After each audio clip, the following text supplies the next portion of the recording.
Governors, ladies and gentlemen, მართველებო, ქალბატონებო და ბატონებო, 2015 წლის წლიური შეხვედრა ევროპის რეგიონთა განვითარების ბანკის ფარგლებში გახსნილად ცხადდება. მმართველთა საბჭოს სახელით მივესალმები მის აღმადებულებას საქართველოს პრემიერ-მინისტრს ბატონ ირაკლი ღარიბაშვილს.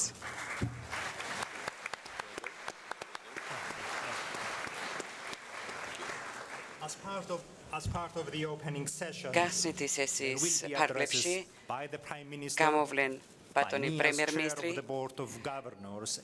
მე საბჭოს თავმჯდომარე და ევრობანკის პრეზიდენტი სერსუმა ჩაკრაბარდი. მაგრამ სანამ სიტყვებით გამოვლენ ოფიციალური პირები, მინდა დავამტკიცოთ ჩვენი დღის წესრიგი და დათქმები, რომლებიც ჩვენ შეხვედრის დღის წესრიგი ეხება. ეს არის ჩვენი პროცედურული საკითხების შემადგენელი და მმართველებს დარიგებული აქვთ. ვამტკიცებთ თანხმდებით, მეგობრებო, ამ წარმოდგენილ დღის წესრიგზე. ალბათ არავინც ნამდვილი არ არის, აქედან გამომდინარე მიღებულია. მმართველებო, ქალბატონებო და ბატონებო, მაქვს პატივი სიტყვა მივცე საქართველოს პრემიერ-მინისტრს ბატონ ირაკლი ღარიბაშვილს.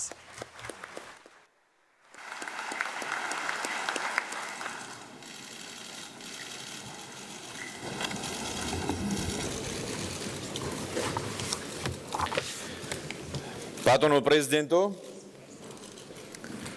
ქალბატონებო და ბატონებო, ძვირფასო კოლეგებო, ძვირფასო სტუმრებო. ჩემთვის დიდი პატივია მოგესალმოთ საქართველოს მთავრობის სახელით და მადლობა გადაგიხადოთ ევროპის რეკონსტრუქციის და განვითარების ბანკის ყოველწლიურ შეხვედრასა და ბიზნეს ფორუმში მონაწილეობისთვის. ასეთი ფორუმი პირველად ტარდება ჩვენს რეგიონში, რაც კიდევ უფრო საამაყოს და საპასუხისმგებლოს ხდის ასეთი მნიშვნელოვანი ღონისძიების მასპინძლობას. და ხაზს უსვამს ევროპის რეკონსტრუქციის და განვითარების ბანკთან ჩვენი ქვეყნის მხანგრძლივ, მჭიდრო და ნაყოფიერ თანამშრომლობას. ჩვენ დიდად ვაფასებთ ამ თანამშრომლობას,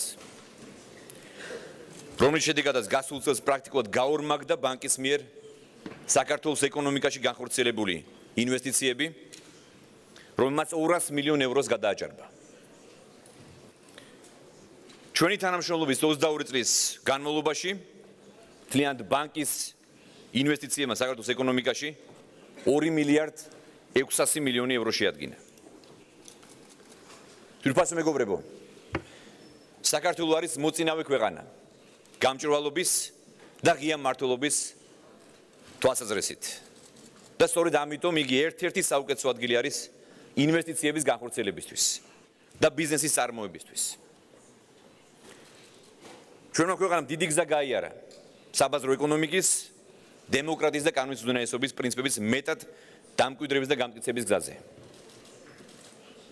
სწორედ იმ ძირეული ღირებულებების დამკვიდრების გზაზე, რომლებიც მთავარი არის ევროკავშირის და ევროპის რეკონსტრუქციის და განვითარების ბანკისთვის.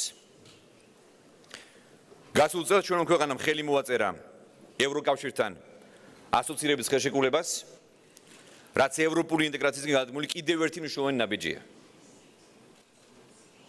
ამ ხელშეკრულებით იქმნება ღრმა და ყოვლისმოცული თავისუფალი სავაჭრო სივრცე, რომელიც გვთავაზობს საინვესტიციო და ეკონომიკური მიზრდის მრავალმხრივ შეძლებულობებს. ჩვენი მიზანი არის ბიზნესის ხელშეწყობის და კერძო სექტორის გაფართოების გზით ხელი შეუწყოთ ჩვენი ქვეყნის ეკონომიკურ წინსვლას და ცხოვრების დონის ამაღლებას. ჩვენ ვფიქრობთ, რომ ეს კიდევ უფრო დაგვაახლოვებს საერთო ევროპულ ოჯახთან. ჩემი მთავრობის ურყევი გადაწყვეტილება არის ასოცირების ხელშეკრულების და ღრმა და ყოვლისმოსული სავაჭრო სივრცის შესახებ შეთანხმების სწრაფი განხორციელება. ძვირფასო მეგობრებო, რეგიონში შექმნილმა რთულმა გეოპოლიტიკურმა ვითარებამ, რა თქმა უნდა, უარყოფითი ზეგავლენა მოახდინა რეგიონის ქვეყნების ეკონომიკურ განვითარებაზე. თუმცა საქართველოში შენარჩუნებული არის ეკონომიკური ზრდა და გაუმჯობესებული არის ბიზნეს გარემო. როგორც საკუთრების უფლების დაცვის, ისე საგადასახადო ტვირთის კიდევ უფრო შემსუბუქების და საგადასახადო კანონმდებლობის ოპტიმიზაციის მიმართულებით. საქართველო არის სრულიად ღია ქვეყანა. სოფლიოში ერთ-ერთი ყველაზე მარტივი საგადასახადო სისტემით და დაბალი გადასახადებით. ჩვენ სულ 6 ტიპის გადასახადი გვაქვს. საერთოდ არ გვაქვს სოციალური გადასახადი.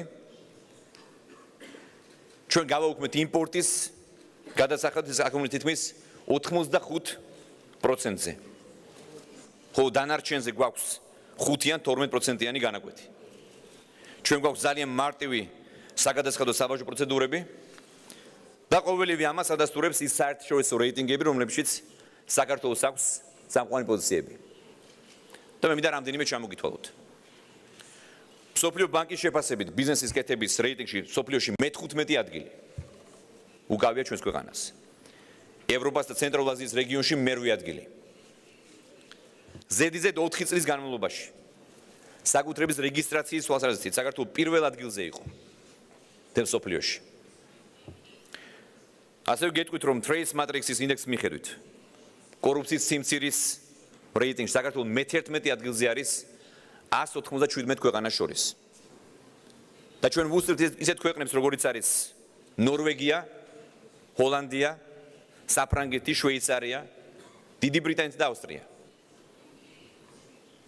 ღია მმართველობის 2015 წლის ინდექსის თანახმად ჩვენი ქვეყანა 29 ადგილზე არის მსოფლიოში და ლიდერობს აღმოსავლეთ ევროპის და ცენტრალური აზიის ქვეყნებს შორის.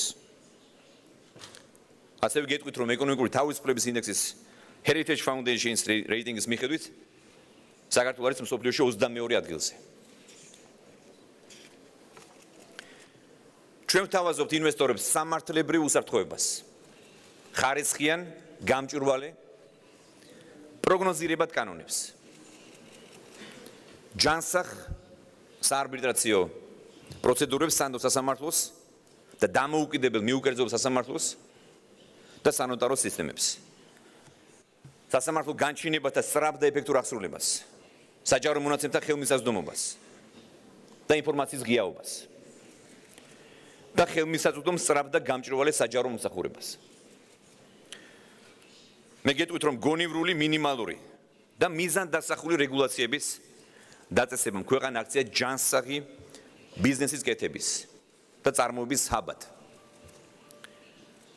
წინასწარი გათვლებით პირდაპირმა უცხოურმა ინვესტიციებმა გასულ წელს საქართველოს შეადგინა 1 მილიარდ 272 მილიონი დოლარი, რაც 35%-ით მეტი გახლავთ წინა წელთან შედარებით. და გეტყვით, რომ ეს მაჩვენებელი არის საუკეთესო 2007 წლის შემდგომ.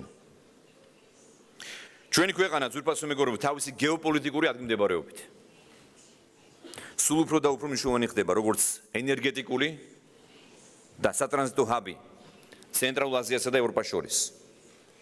ჩვენ მიგვაჩნია, რომ საქართველოს გეოგრაფიული მდებარეობა არ უნდა იყოს გამოყენებული მხოლოდ ტრანზიტისთვის. ჩვენ გვაქვს რესურსი ვიყოთ რეგიონალური ჰაბი. აქ შექმნილია სათანადო გარემო საერთაშორისო კომპანიების განთავსებისთვის და რეგიონალური საფინანსო ცენტრების ჩამოყალიბებისთვის. საქართველო გახლავთ ელექტროენერგიის ექსპორტიორი და ამ სფეროში ინვესტიციების განსახორციელებად მიმზიდველი ქვეყანა. თუ გავიტვალისწინებთ იმ მაღალ ჰიდროენერგეტიკულ პოტენციალს, რომელიც ჩვენს ქვეყანას თავისი უნიკალური ბუნებრივი რესურსებით აქვს. ექსპორტზე ორიენტირებული ბიზნესისთვის ევროპაში არის, ქვეყანაში არის ძალიან კარგი შესაძლებლობა წარმოების და სოფლის მეურნეობის სფეროში ინვესტირებისთვის. ამას ემატება ისიც, რომ ევროპის ბაზარი გაიხსნა ქართული წარმოების პროდუქციისთვის.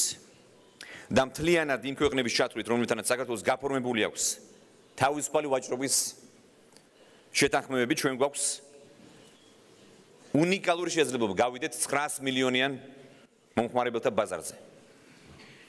ჩვენთვის ერთ-ერთი უმნიშვნელოვანესი პრიორიტეტი გახლავთ ტურისტული ბიზნესის განვითარება. ბოლო წლებში შეიმჩნევა ტურისტების რაოდენობის მკვეთრი ზრდა, რომლებსაც საქართველოს იზიდავს თავისი უნიკალური ბუნებით და ღირსშესანიშნავი ადგილებით. მე მინდა ასევე გითხრათ, რომ მიუხედავად მიღწევებს ჩვენ განწყობილი ვართ, რომ გავაგრძელოთ რეფორმები. რათა ვუპასუხოთ ევროკავშირთან ასოცირების ხელშეკრულების მოთხოვნებს და დავაჩქაროთ ჩვენი ეკონომიკური განვითარება. ჩვენი ქვეყნის განვითარების ასეთ საპასუხისმგებლო ეტაპზე ჩვენთვის მეტად მნიშვნელოვანია ისეთ სანდო და ძლიერ პარტნიორთა თანამშრომლობა, როგორც გახლავთ EBRD. ბანკსა და საქართველოს შორის პარტნიორობის თითქმის 25 წლიანი პერიოდის განმავლობაში. ბანკი განუხრელად ედგა გვერდში ჩვენს ქვეყანას. დაეხმარებოდა კონკრეტული მიზნების განხორციელებაში. დამართული რთული ვითარებიდან გამოსვლაში. ამისთვის მე მინდა კიდევ ერთხელ დიდი მადლობა გადაგიხადოთ თქვენ. ბანკს თავისი წვლილი აქვს ჩვენი ქვეყნის ევროპულ სტანდარტებთან დაახლოების, სამუშაო ადგილების შექმნის და გრძელვადიანი განვითარების საქმეში. დღევანდელი მდგომარეობით საქართველოსთვის ბანკის დაფინანსება 2 მილიარდ 600 მილიონი ევროა 170-ზე მეტი პროექტის პარკებში. საიდანაც დაფინანსებით 83% სწორედ კერძო სექტორზე მოდის. მე მინდა რამდენიმე მსხვილი პროექტი ჩამოგითვალოთ, რომელიც სწორედ EBRD-ის თანადაფინანსებით განხორციელდა საქართველოში. მე გეტყვით, რომ შუახევში მიმდინარეობს მშენებლობა ჰიდროელექტროსადგურის. ამ პროექტის თანადაფინანსებით EBRD-მ გამოყო 86.5 მილიონი დოლარი. და გეტყვით, რომ ამ პროექტს ახორციელებს სოფლიოში ერთ-ერთი ყველაზე წარმატებული გიგანტი კომპანია, ეს არის Tata ჯგუფის შვილობილი კომპანია Tata Power-ი. გეტყვით ასევე შავი ზღვის ელექტროგადამცემი ქსელის პროექტს, რომელშიც EBRD 80 მილიონი ევრო გამოყო. ან თუნდაც ვისოლ პეტროლეუმ ჯორჯიას პროექტებში გამოყოფილი 65 მილიონი დოლარი. ჯვარი ხორგის გადამცემი ხაზების მშენებლობის პროექტში 50 მილიონი ევრო. სასწავლო მშენებლობის და ოპერების პროექტები და ასე შემდეგ. გარდა ამისა გეტყვით, რომ ბანკმა გამოთქვა სხვა ჰესებში პროექტებში მონაწილეობის ინტერესი და ჩვენ რა თქმა უნდა ვიქნებით დაინტერესებული ამ მიმართულებით.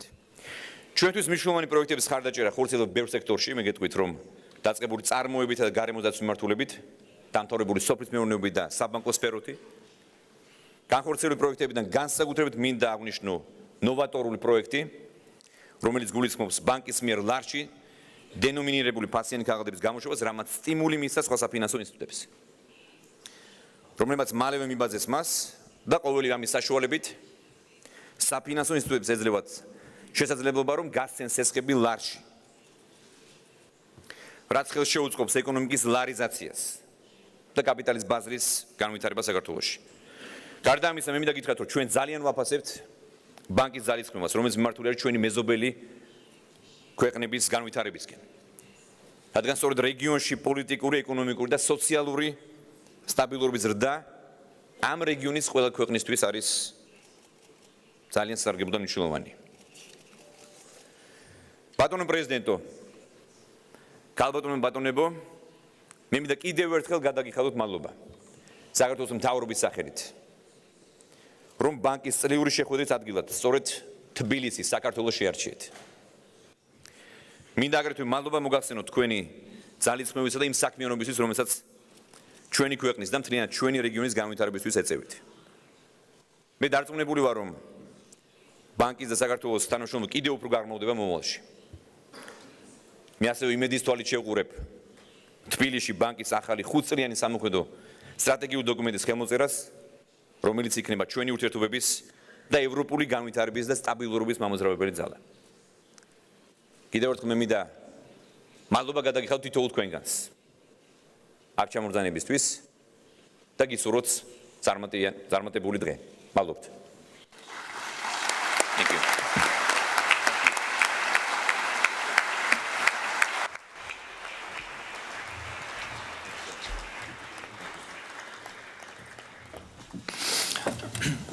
Thank you very much, Prime Minister. დიდი მადლობა ბატონო პრემიერ-მინისტრო მიესალმეთ რა შეხვედრას. ახლა კი მე მინდა მოგმართოთ როგორც დირექტორთა საბჭოს თავმჯდომარე.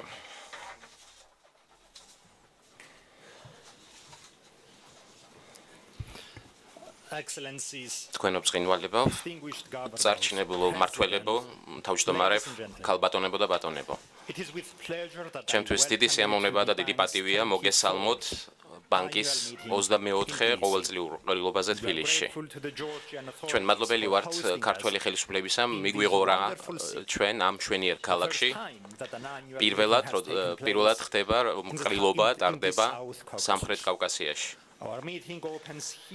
ჩვენი შეხვედრა იხსნება აქ რუსთაველის თეატრში, რომელსაც სახელი საქართველოს დიდი ეროვნული პოეტის საპატივცემლოდ ეწოდა, მე-12-13 საუკუნეების პოეტის საპატივცემლოდ შოთა რუსთაველის საპატივცემლოდ.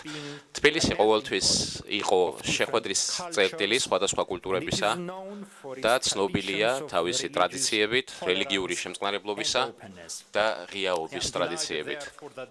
შესაბამისად, ახტოვანებული ვარ იმით, რომ EBRD-ის ევროპული განვითარების ბანკის საბჭო იკრიბება აქ და ეს ხაზს უსვავს და კიდევ ერთხელ ასახავს იმ მნიშვნელობას, რომელიც ბანკს აქვს ამ ქვეყანაში და ამ რეგიონში. 2014 წელი წარმატების წელი გახდა საქართველოში ბანკისთვის.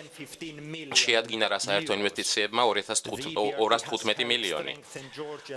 განვითარების და რეკონსტრუქციის ბანკმა ხელი შეუწყო საქართველოს პოტენციალის დასს როგორც ელექტროენერგიის გამტანი ქვეყნისა და აგრეთვე შედგა ფინანსურად მნიშვნელოვანი პროექტები, ისეთები როგორც იყო შავი ზღვის გადამცემი ხაზების პროექტი და აგრეთვე მრავალი ჯილდოთი დაჯილდოვებული დარიალის ჰიდროელექტროსადგურის აგება.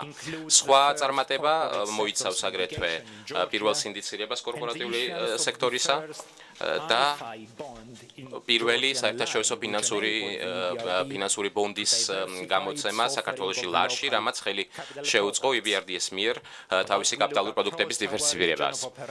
მაგრამ ვაფასებთ რა ჩვენს საოპერაციო რეგიონს, გასაგები ხდება, რომ საერთო სურათი ისეთი პოზიტიური არ არის შედარებით იმასთან, რასაც ხედავთ საქართველოში. ძალიან ბევრ იმ ქვეყანაში, სადაც ჩვენ პროექტებს ვახორციელებთ, წინ უდგათ მათ გეოპოლიტიკური და ფინანსური გამოწვევები და წინა წელი აღინიშნა საერთაშორისო დაძაბულობით, რაც ანელებდა ზრდას და აგრეთვე იყო ძალიან მაღალი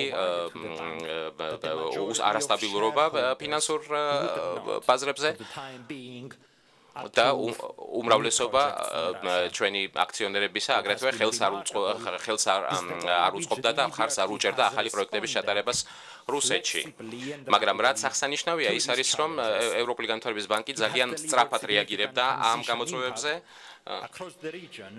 და მიაღწია საერთო ინვესტიციის დონეს 8.9 მილიარდი ევროს ფარგლებში, რაც ჩვენი მიზნის ფარგლებში, ჩვენ სამიზნის ფარგლებში იყო და თანადროულად უფრო მაღალი მაჩვენებელია ვიდრე 2013 წელს.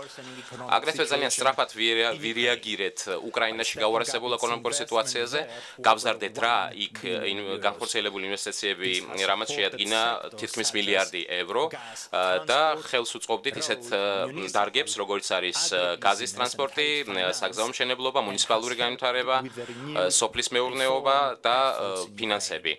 რამაც ხელი შეუწყო რეფორმებზე მიმართულ ძალისხმევას უკრაინაში. გარდა ამისა, ძალიან განსაკუთრებული წვლილი შეიტანა ევროპის განვითარებისა და რეკონსტრუქციის ბანკმა ჩერნობილის უსაფრთხო კონსერვაციის პროექტში და აგრეთვე მინდა გამოვიყენო ეს შემთხვევა და მადლობა მოვახსენო ევროპის განვითარების და რეკონსტრუქციის ბანკს იმისთვის, რომ ძალიან ეფექტიანად მართეს მათ ჩერნობილის თავშესაფარის ფონდი და შეძლეს მაღალი დონის თანამშრომლობა ქონოდათ შესაბამის კონტრაქტორებთან და ხელისუფლებასთან უკრაინაში. კარგად გავართვით ჩვენ საქმეს თავი აგრეთვე ცენტრალურ და აღმოსავლეთ ევროპაში, თურქეთსა და სამხრეთ აღმოსავლეთ ევროპაში. სამხრეთ აღმოსავლეთ ხმელთაშუა ზღვის რეგიონში ჩვენმა საერთო პორტფელმა უკვე შეადგინა 1.7 მილიარდი მილიარდი ევრო და ისიც არის გასათვალისწინებელი, რომ 2 წელიც კი არ გასულა მას შემდეგ, რაც ჩვენი ოპერაციები აქ დაიწყო. 2014 წელი აღინიშნა ისეთი მნიშვნელოვანი გათანამედროვეობის პროექტებით, როგორიც არის მაგალითად ინვესტიციები ეგვიპტის ენერგეტიკულ სფეროში, ენერგეტიკულ სექტორში და რკინიგზის განვითარებაში, აგრეთვე შესაბამისი შეთანხმებები მზის ენერგიის განვითარების თვალსაზრისით იორდანიაში, სასმელი წყლის მიწოდების პროექტები მაროკოს სასოფლო-სამეურნეო ტერიტორიებში და აგრეთვე მცირე და საშუალო ბიზნესისთვის ხელმისაწვდომობის პროექტები. დადებითი გავლენა, რომელსაც ახდენს ევროპის განვითარების და რეკონსტრუქციის ბანკი ხმელთაშუა ზღვის რეგიონში, სამხრეთ აღმოსავლეთში, დაკავშირებული აჩვენებს იმას, რომ არა მარტო ყოფილი დაგეგმილი ცენტრალური ეკონომიკის ქვეყნებშია პოზიტიური EBRD-ის გავლენა, არამედ იმ ქვეყნებშიც კი, ვინც ცდილობს უფრო მაღალი ბაზრის დონეს მიაღწიოს. ეს ასპექტები, ეს დამატებით ღირებულება არის დაფასებული სხვადასხვა ქვეყნებში, მათ შორის ჩემს საკუთარ სამშობლოში, კვიპროსზე და უკანასკნელ ხანს საბერძნეთში, რადგანაც ორივე ქვეყანამ ჯერ მოითხოვეს, შემდეგ კი მიიღეს შესაბამისი სტატუსი მიმღებისა გარკვეული შეზღუდული ვადით. და ამიტომაც მე მინდა აგრეთვე ჩემი პირადი მადლიერება გამოვხატო თქვენს მიმართ. და EBRD-ის უნარი, რომ სწრაფად ირეაგიროს, სწრაფად იმოქმედოს, ნიშნავს, რომ ხორციელდება ისეთი ინვესტიციები, რომელიც ხელს უწყობს ფინანსური სექტორის სტაბილიზაციას და კვიპროსის ეკონომიკურ გაჯანსაღებას, გამოცოცხლებას. ეს გაფართოება ევროპული განვითარებისა და რეკონსტრუქციის ბანკის საოპერაციო სფეროსი მაჩვენებელია ძნელი და გაურკვეველი ეკონომიკური მდგომარეობაში, რომელშიც ბანკი მოქმედებს. და თვითონ ბანკი, რა თქმა უნდა, არ არის ხელშეუხებელი ამ თვალსაზრისით, მიუხედავად იმისა, რომ საოპერაციო წარმატებას მივახციეთ ის, რაც უკვე ვახსენე, და ჩვენი საერთო შემოსავალი სარეზერვო ასიგნებებამდე შეადგენდა 900 მილიონ ევროს, წმინდა მოგებამ -600 მილიონი შეადგინა უარყოფით რიცხვებში გავიდა სამწუხაროდ. და ეს ძირითადად გამოწვეულია იმათ, რომ ბანკის საინვესტიციო აქტივების გაუფასუფერება ხდება, აგრეთვე შესუსტდა რუსული რუბლი და გაიზარდა თვითონ ამ სარეზერვო ასიგნებების დონე. მიუხედავად ამისა, ეს თანადროულად არის სიძლიერის ნიშანი ის, რომ სამივე ძირითადი საკრედიტო სააგენტო დაადასტურა ბანკის 3A რეიტინგი. და ეს იმის მაჩვენებელია, ის მხარდაჭერა, რომელსაც ჩვენ აქციონერები ამას უწევთ, მაჩვენებელია იმისია, რომ ჩვენ შევასრულებთ ამ ფინანსური სტაბილურობის შენარჩუნებაში უდიდეს როლს. თუ მომავალს გავხედავთ, პროგნოზი დიდი ნაწილისთვის ჩვენი რეგიონის სამწუხაროდ არ არის სახარბიელო კლავაც და ის, რომ ევროპის განვითარების და რეკონსტრუქციის ბანკი აგრძელებს მუშაობას ამ საბაზრო ეკონომიკის გადასვლის საკითხებზე, მოკლევადიან და გრძელვადიან პერსპექტივაში, ნიშნავს იმას, რომ ბანკს სჭირდება შენარჩუნება თავისი კაპიტალური ბაზისა, ძლიერი კაპიტალური ბაზისა.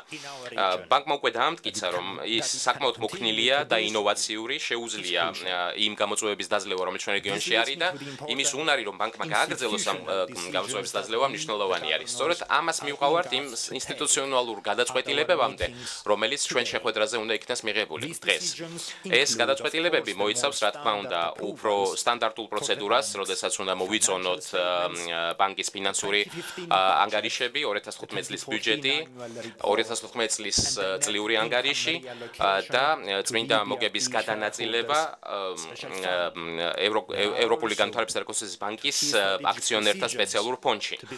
რა თქმა უნდა, არის აგრეთვე ორი საკვანძო სტრატეგიული გადაწყვეტილება მისაღები. პირველი არის საწესდებო კაპიტალის სარეზერვო ნაწილის გამოსყიდვა და მეორე სტრატეგიული და კაპიტალური ჩარჩოები 2016-2020 წლებისთვის, რომელიც განსაზღვრავს პარამეტრებს EBRD-ის მთლიანი მიდგომის ჩარჩოს შემდეგი 5 წლის განმავლობაში. შესაბამისად, მე მოუთმენთ ველი შესაძლებლობას მოვისმინოთ თქვენი მოსაზრებები ამ კვალმა გიდასთან და გავიგო თუ რას ხედავთ თქვენ, რას განიხილავთ თქვენ როგორც მნიშვნელოვან საკითხებს და რა არის თქვენი საზრით სხვადასხვა პრიორიტეტები და როგორ უნდა მართოს ეს საკითხები ბანკმა გეოგრაფიული და პროდუქტული ნარევის სახით. და რახან ვახსენე ამ მმართველთა საბჭოს გადაწყვეტილება თქვენ იცით რომ რეზოლუცია გუშინ დირექტორთა საბჭოს გადახალისების შესახებ არ იქნა მხარდაჭერილი რაც ნიშნავს რომ დღევანდელი მდგომარეობა შენარჩუნდება დღევანდელი შემადგენლობა შენარჩუნდება ამიტომაც მინდა მადლობა მოვახსენო დირექტორთა საბჭოს და მენეჯმენტს იმ ძალიან დიდი მოთმინებისთვის მმართველთა საბჭოს იმ დიდი ძალისხმევისთვის რომელიც გამოიჩინეს თავის საქმიანობაში თქვენო ბრწყინვალება წარჩინებულო მმართველებო ქალბატონებო და ბატონებო ჩვენ ყველამ ვიცით ჩვენი ბანკის ძლიერი მხარეები რაც გამოიხატება საბაზრო ეკონომიკის გადასვლის გავლენის თვალსაზრისით დამატებითობისა და ჯანსაღი საბანკო საქმიანობის პრინციპებში ჩვენ ყველამ ვიცით და ვაღიარებთ რომ EBRD არის ის დაწესებულება რომელიც ხელს უწყობს აქტიურად უწყობს ეკონომიკურ თავისუფლებას და კეთილდღეობას და სწორედ ამით იძენს თავის უნიკალურ მახასიათებლებს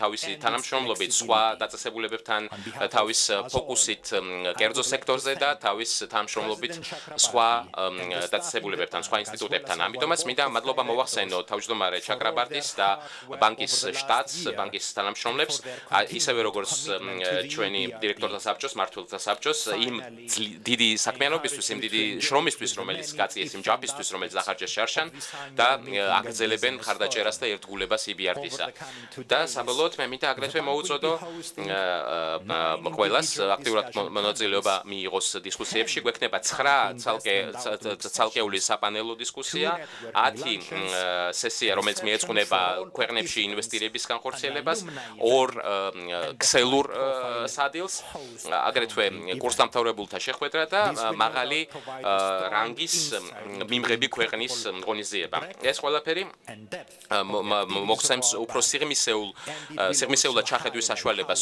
ჩვენი ბანკის საქმიანობაში და ხაზგაუსვავს იმას თუ როგორ აპირებს ევროპის განვითარებისა და რეკონსტრუქციის ბანკი საქმიანობის გაგრძელებას ვახორციელებთ რა ინვესტირებას ცვლილებისთვის დიდი მადლობა ყურადღებისთვის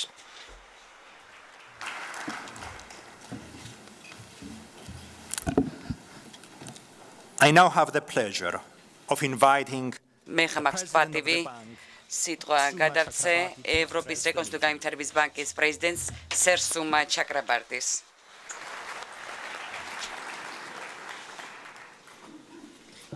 Dear Prime Minister, ბატონო პრემიერ-მინისტრო, ბატონო თავმჯდომარე, ბატონო მმართველებო, ქალბატონებო და ბატონებო, მე დიდი სიამოვნებით მოგესალმებით ყველა თქვენგანს ევროპის რეკონსტრუქციისა და განვითარების ბანკის 24 ყოველწლიურ შეხვედრაზე ამ ულამაზეს ქალაქ თბილისში ჩვენ გვაქვს შესანიშნავი ადგილი, სადაც ვატარებთ ამ ღონისძიებას რუსთაველის სახელობის თეატრში.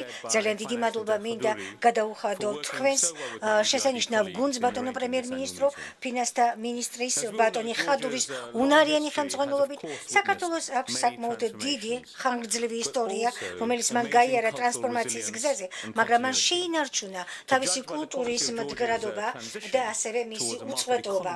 თუ კი ჩვენ ვისაუბრებთ საქართველოს საბაზრო ეკონომიკაზე, რომელიც უკვე 25 წელიწადია ვითარდება, შეიძლება ითქვას, რომ მას აქვს ძალიან კარგი გრძელვადიანი ხედვა და მოწადინება. რა თქმა უნდა, ყველაფერი კიდევ ბევრია წინ გასაკეთებელი. საქართველოს შეუძლია იამაყოს იმ შედეგებით, რომელსაც მან უკვე მიაღწია. ბატონო პრემიერ-მინისტრო, თქვენი ქვეყნის წარმატება, ჩვენი ბანკის წარმატება გახლავთ.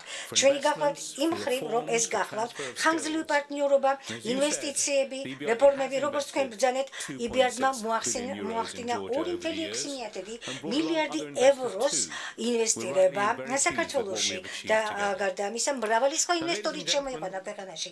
ქალბატონებო და ბატონებო, ჩემი EBRD-ში მუშაობის 3 წლის განმავლობაში მე დავწმუნდი, რომ ეს ბანკი ძალიან ბევრ კარგ რამეს აკეთებს. მაგრამ მე აქ მინდა 3 ასპექტს გაუსვა ხაზი ჩემს გამოსვლაში. პირველი, ბანკი ჩვენ გვაძლევს შედეგებს. მეორე, ბანკი არის დაკავშირებული ინოვაციებით და მოდერნიზაციით და გარდა ამისა, ბანკი უყურებს პრობლემებს და გამოწვევებს საკმაოდ გახსნილად და პირდაპირ. ნება მომიცით ახლა ვისაუბროთ უბრალოდ პოლისა შედეგებთან დაკავშირებით. იმასთან დაკავშირებით, რომელიც იქნა მიღწეული 4 კაპიტალური რესურსების განხილვის ციკლის პერიოდში. ჩვენ რა თქმა უნდა ჩამოვაყალიბოთ ჩვენი სტრატეგია, რომელშიც გათვალისწინებული იყო გლობალური ფინანსური კრიზისი და ამან ჩვენს საშუალება მოგცა, რომ რეაგირება მოგვეხდინა სწორედ ინვესტიციებით და ასევე ჩვენ ყველანი დავთანხმები იმაზე, რომ მიუხედავად ძალიან რთული ოპერაციული პერიოდისა, ჩვენ კვლავ განვაგრძელებთ ინვესტიციების წარმოება და უზრუნველყოფა, მიუხედავად იმისა, რომ არსებობდა პრობლემები ფინანსური სექტორში, ასევე ტრანსაზღვისო საბანკო სექტორში და ასე შემდეგ და ბოლოს, რა თქმა უნდა, აი იმ ტრაგიკული მოვლენების გამო, რომელიც უკრაინაში განხორციელდა და გეოპოლიტიკური დაძაბულების გამო. აი ამ გარემოში ბანკმა სწორედ 2011-2014 წლების პერიოდში შეძლო 34 მილიარდი ინვესტიცია მოეხდინა რეგიონში. გარდა ამისა, ბანკი აგრძელებს, რომ იგი იყოს ფოკუსირებული ხარისხზე. ჩვენ გვაქვს პროექტები კარგი და შესანიშნავი, რომლებიც ხელს უწყობს გარდამავლობას და მასში მუდმივად ხდება ხოლმე სწორედ ზემოქმედება ტრანზაქციებისა 90%-ის ოდენობით. კიდევ უფრო დრამატულად შეიძლება აღინიშნოს, რომ როდესაც ჩვენ რეაგირება მოვახდინეთ 2011 წლის არაბული გაზაფხულის მოვლენებს, ამან ჩვენ მოგცა საშუალება, რომ გაგვეფართოვებინა ბანკის მანდატი და მან იგი გავრცელდა ეგვიპტეზე, იორდანიაზე, მაროკოზე, ტუნისზე და ამ ქვეყნებში დემოკრატიული და ეკონომიკური გარდამავალი პერიოდის ხელშეწყობაზე. ბანკმა შეძლო, რომ სწრაფად დაეფუძნებინა ოპერაციები და მან კარგი შედეგებიც მიიღო. გარდა ამისა, მმართველთა საბჭოს ასევე მიენიჭა რეციპიენტის სტატუსი კვიპროს 2014 წელს, ასევე თებერვლის თვეში საბერძნეთს. გარდა ამისა, თუმცა ცოტა უფრო შეზღუდული ჰორიზონტები და საშუალებებით გაგრძელდა მხარდაჭერა კერძო სექტორისათვის. ეს არის ჩვენი შედეგები, ბანკის შესაძლებლობა. უპირველეს ყოვლისა, ახლა მინდა ასევე ვისაუბრო ბანკის შესაძლებლობაზე მოდერნიზების მიმართებით. მას ძალიან სერიოზული შედეგები აქვს მიღწეული, როდესაც ჩვენ გვაქვს დისკუსიები თითოეულ თქვენგანთან, ჩვენ აქციონერებთან და ასევე ჩვენ ვიღებთ იმ სარგებელს, იმ ინიციატივებისგან, რომელსაც ბანკი უჩვენებს. ეს არის ბანკი, რომელმაც დაამტკიცა, რომ მსოფლიოში ის არის ინოვაციებისა და მოდერნიზაციების ხელშემწყობი და დამაფუძნებელი. გარდა ამისა, ჩვენ ასევე მუშაობთ გარკვეულ სხვადასხვა ინიციატივებზე, რომელშიც არის ასევე გარემოს დაცვის საკითხები და სხვა საკითხები. გარდა ამისა, გენდერული სტრატეგიული საკითხების მიმართაც გვაქვს გარკვეული პროექტები და ჩართულობასთან დაკავშირებით. ამ წელს ჩვენ უკვე წარმოვადგენთ სრულფასოვან გენდერულ სტრატეგიას და მე მინდა, რომ სწორედ უფრო ფართოდ გავრცელდეს ეს ინკლუზიურობაზე აქცენტი. ჩვენ ასევე მცირე ბიზნესის ინიციატივებით წარმოადგენთ და უკვე გვაქვს საკმაოდ ისეთი მასშტაბური მიდგომა, რომ კიდევ უფრო უკეთ მიმოქმედოთ მცირე და საშუალო ბიზნესის მიმართებით. ეხლა რაც შეეხება უკვე ადგილობრივი ვალუტისა და კაპიტალის ბაზრის ინიციატივებზე, ჩვენ უკვე მივიღეთ ძალიან კარგი გაკვეთილები გლობალური ფინანსური კრიზისიდან და სწორედ ასევე 2014 წლისთვის EBRD-მ გამოსცა ქართული ბონდები, ქართულ ლარში ბონდები. ასე რომ ჩვენთვის ეს არის მთავარი ასევე გახლავთ ცოდნის ეკონომიკის ინიციატივები, ეს არის ასევე თანამკვეთი ინდუსტრიები, მრავალპროფილიანი ინდუსტრიები, გარდამავალი მოხსენებებით განსაზღვრული საკითხები და ასე შემდეგ. ჩვენ ასევე საკმაოდ სერიოზულად ვართ ჩართული სურსათის უსაფრთხოების პროგრამებში. მოგახსენებათ, რომ ამ სფეროში არის ძალიან დიდი მოთხოვნები და ისინი ჩვენ უნდა გადავიტანოთ იმგვარად, რომ ბანკმა შეძლოთ იყოს რომ დაკავებული ასეთი პროექტები. ასევე პოლიტიკის შესახებ დიალოგი, როდესაც ჩვენ ვიწყებთ სამთავრობო ინიციატივებს კლიმატთან დაკავშირებით, რა თქმა უნდა, ჩვენ ძალიან დიდ ყურადღებას ვაქცევთ იმ სისუსტეებსაც, მაგალითად იგივე ალბანეთში, უკრაინაში იქნა დაწყებული მოსამზადებელი პერიოდი ამ ქვეყნებისათვის, ასევე სხვა ქვეყნებში.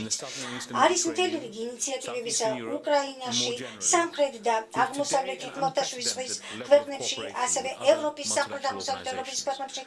ჩვენ ასევე გვაქვს ასეთი მრავალმხრივი ორგანიზაციები. ასევე ევროპის ინვესტიციის ბანკთან ერთად, საერთაშორისო სავალუტო ფონდთან ერთად ჩვენ გავითარებთ მრავალმხრივ ღონისძიებებს, რათა იქნეს განვითარებული ინფრასტრუქტურები და ეს ყველა ჩამოთვლილი ბანკი არის ჩვენთვის უმნიშვნელოვანესი პარტნიორი ორგანიზაცია. გარდა ამისა, ჩვენ მუდამ ვახორციელებთ და ვუყურებთ, როგორ ხდება შიდა ცვლილებები, როგორც ჩვენი ბანკის მოდერნიზაციის პროგრამა, რომელიც არის ერთ-ერთი შემადგენელი ელემენტი და ვცდილობთ, რომ უფრო ეფექტურები ვიყოთ. ეს არის ჩვენი მამოძრავებელი ძალა. საქმიანობის მართვა, ეს არის ერთ-ერთი ძირითადი პროგრამა, რომელიც არის დაფუძნებული გარეშე ზემოქმედებაზე და ასევე აი ამ კასკადურ მიდგომაზე ჩვენი ინდივიდუალური წევრებისა. ჩვენ გარდა ამისა, ჩვენი სტრატეგიები შუაგულში გათვალისწინებული გვაქვს შედეგებზე ორიენტირება და მართვის ხარისხი ყველა დონეზე. ყველაზე მთავარი ელემენტი, რომელმაც უნდა განაპირობოს ჩვენი წარმატებული საქმიანობა.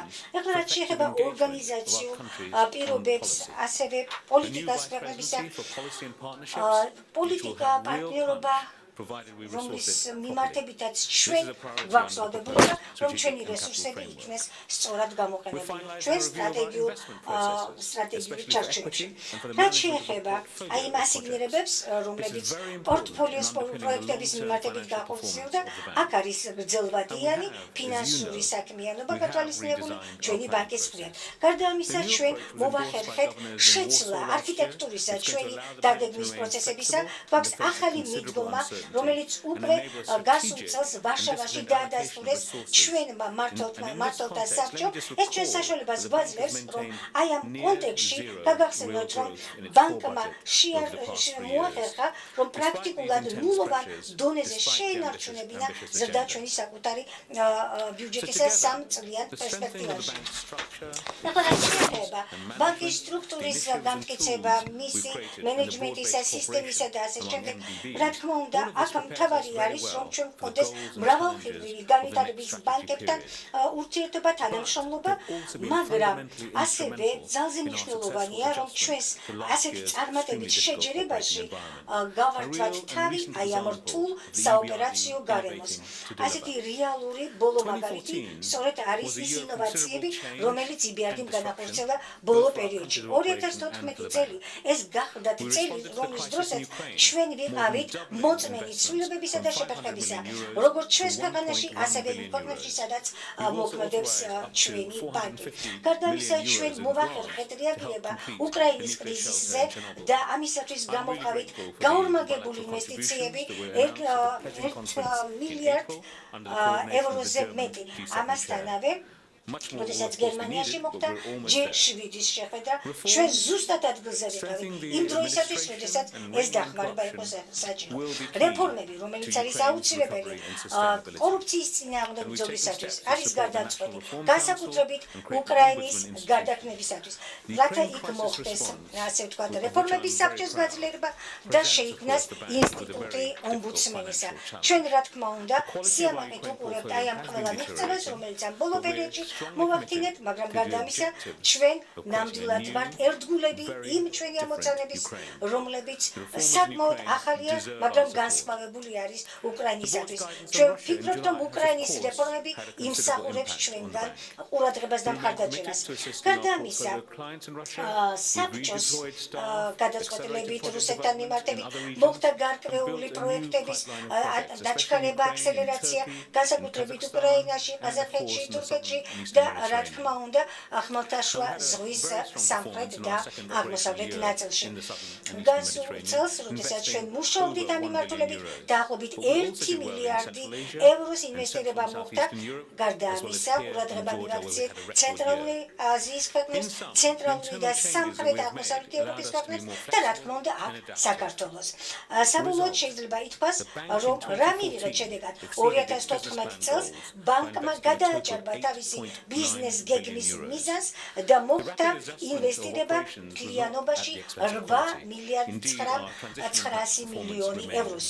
ასეთი სწრაფი გარდატვნები ოპერირებაში ჩვენ რა თქმა უნდა ჩვენ ამას არ ვაკეთებთ ჩვენი ხარისხის ხარჯზე. რა თქმა უნდა, ჩვენი ქვეყნებისთვის ყველაზე მთავარი ეს გახლა შენარჩუნება ხარისხისა. ჩვენი დონორების გარეშე ამის გაკეთება გაგრძელდებოდა. მთლიანობაში 2014 წელს 340 მილიონი euро იქნა გამოყოფილი და ეს პროექტები მოხმარდა მცირე ბიზნესის განვითარებას, მუნიციპალიტეტურ პროგრამებს, გენდერულ პროგრამას, ტრანსსაზღვრო ინკლუზიურობას და ასე შემდეგ. იმავდროულად, რა თქმა უნდა, სამოქმედო გარემო ზეგავლენა იქონია ჩვენს ბანკზე და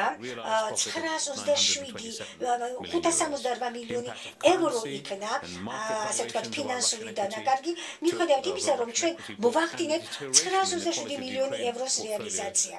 ზემოქმედება ასევე ვალუტისა და ბაზრის ღირებულებების სრულებისა, რომელიც ჩვენი ასიგნებებით რუსეთზე იქნა გამოწვეული, ეს იყო მიზეზი გაუარესებისა ხარისხის უკრაინის პორტფოლიოსი, რომელმაც სწორედ მოახდინა ეს ზემოქმედება. მაგრამ რა თქმა უნდა ჩვენ ბანკი ვცდილობთ რომ 2014 წლისთვის ძალიან მნიშვნელოვანი წვლილი შევიტანოთ ჩვენ როგორც რეფორმებში ასევე აღდგენაში გაუმჯობესებაში ამ ქვეყნების საქმიანობისა. მე მინდა ძალიან დიდი მადლობა გადაუხადო ჩვენს თანამშრომლებს ასევე რა თქმა უნდა საბჭოს მათ მიერ გაწეული მუშაობისათვის. ახლა მინდა იმ მესამე ასპექტზე ვისაუბრო, ეს გახლავთ სტრატეგიული კაპიტალური ჩარჩო. როგორც ჩვენ უკვე განვიხილეთ, გასულ წელს ტრანზიციული პერიოდი, ანუ გარდამავალი პროცესები გარკვეულ შეფერხებას განიცდიდა. თუმცა ჩვენ ვხედავთ გარკვეულ უკუსლასად. ახლა ჩვენ გვჭირდება ახალი სტრატეგიული პერიოდი, დაწყებული 2016-დან 2020 წლების პერიოდში და აქ ჩვენ გვაქვს საშუალო ვადიანი მიმართულებები, რომლებიც იქნა ვარშავაში უკვე დადასტურებული და მას ჩვენ გამოვყედა სამი სათაური. პირველი, ეს გახლავთ გარდამავლობის მდგრადობის განმტკიცება. აქ აუცილებელი არის პოლიტიკა, დიალოგი, ასევე გენდერული მოვლენების და ასპექტების მაპატიეთ გაუმჯობესება და ინკლუზიურობა. მეორე, ეს გახლავთ ინტეგრაციის ხელშეწყობა, როგორც ჩვენი რეგიონში, ასევე გლობალურ ეკონომიკაში. ეს უნდა მოხდეს ინვესტიციების საშუალებით, ღონისძიებების საშუალებით და მესამე ეს გახლავთ საერთო გლობალურ და რეგიონულ გამოწვევებზე რეაგირება. ეს უნდა ხორციელდეს კლიმატის ცვლილებებზე რეაგირებით, ასევე რესურსების ამოწურვაზე რეაგირებით და რუსეთის უნებლობის პროგრამების განხორციელებით. გარდა ამისა, 2015 წლის მდგრადი განვითარების მიზნების მომზადებასთან დაკავშირებით, ჩვენ გვექნება COP21 შეხვედრა პარიზში და უნდა ვიბრძოლოთ იმისათვის, რომ არ მოხდეს ტემპერატურის მატება 2 გრადუსი ცელსიუსზე მეტი. ამ ორივე სფეროში, ამ ორივე არენაზე ჩვენ გვჭირდება დებატები და რა თქმა უნდა სვლა იმ მიმართულებით, რომელიც ერთად მიდის ბიზნესის მოდელთან. უპირველეს ყოვლისა, ამ პროცესებში ჩვენი წვლილი უნდა იყოს ძალზე მნიშვნელოვანი. აქ აუცილებლად ჩვენ გვჭირდება ის ყურადღება მივაქციოთ იმ საკითხებს, რომელიც განხილება ადის-აბებაში ივლისის თვეში განვითარების კონფერენციაზე. რა თქმა უნდა, ეს ყველა საკითხი არის შეთანხმებული იმ ჩვენ სტრატეგიებთან და ამოცანებთან, რომლებიც უკვე გვაქვს ჩვენ დაგეგმილი ჩვენი სტრატეგიული ჩარჩოს ფარგლებში. რა თქმა უნდა, ეს მოითხოვს ძალიან დეტალურ განხილვას ჩვენ დირექტორთა საბჭოსთან ერთად გვჭირდება სტრატეგიული მიდგომა ყველა საქმიანობას. რა თქმა უნდა, ჩვენ გვაქვს დაბალანსებული მიდგომა და რა თქმა უნდა, ფინანსური მოსაზრებები, რისკების შეფასებები და ასე შემდეგ. როდესაც ჩვენ საუბრობთ 2016-2018 წლის განხორციელების სტრატეგიის გეგმაზე, ჩვენ მას აუცილებლად პრაქტიკაში განახორციელებთ.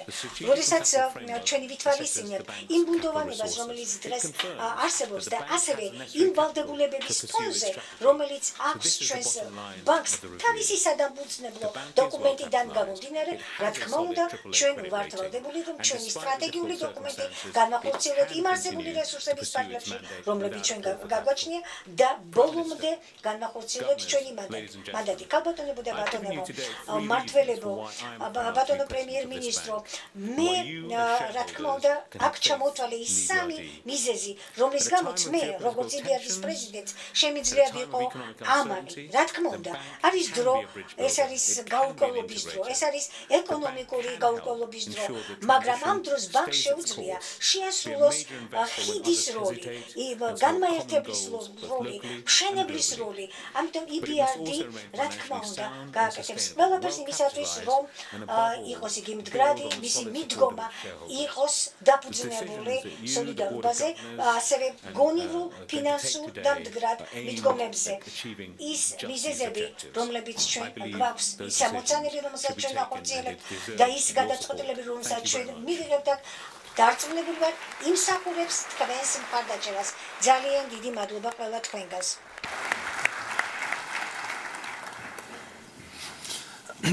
Thank you very much, ძალიან დიდი მადლობა ბატონო პრეზიდენტო თქვენი გამოსვლისათვის და კიდევ ერთხელ ძალიან დიდი მადლობა თქვენი უწყვეტი ძალისხმევისათვის, თქვენი ხელმძღვანელობისათვის, ქალბატონებო და ბატონებო, ამით ჩვენ ვასრულებთ ჩვენს აი ამ გახსნით სესიას.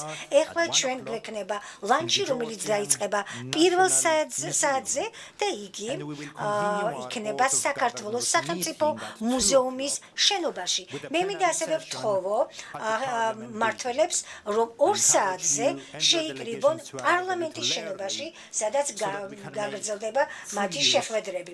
ამიტომ მე მოგიწოდებთ, რომ ჩვენ ბოლომდე გამოვიყენოთ ის ცოტა დრო, რომელიც გვაქვს გამოყოფილი აი ამ ჩვენი შეხვედრებისთვის. დიდი მადლობა.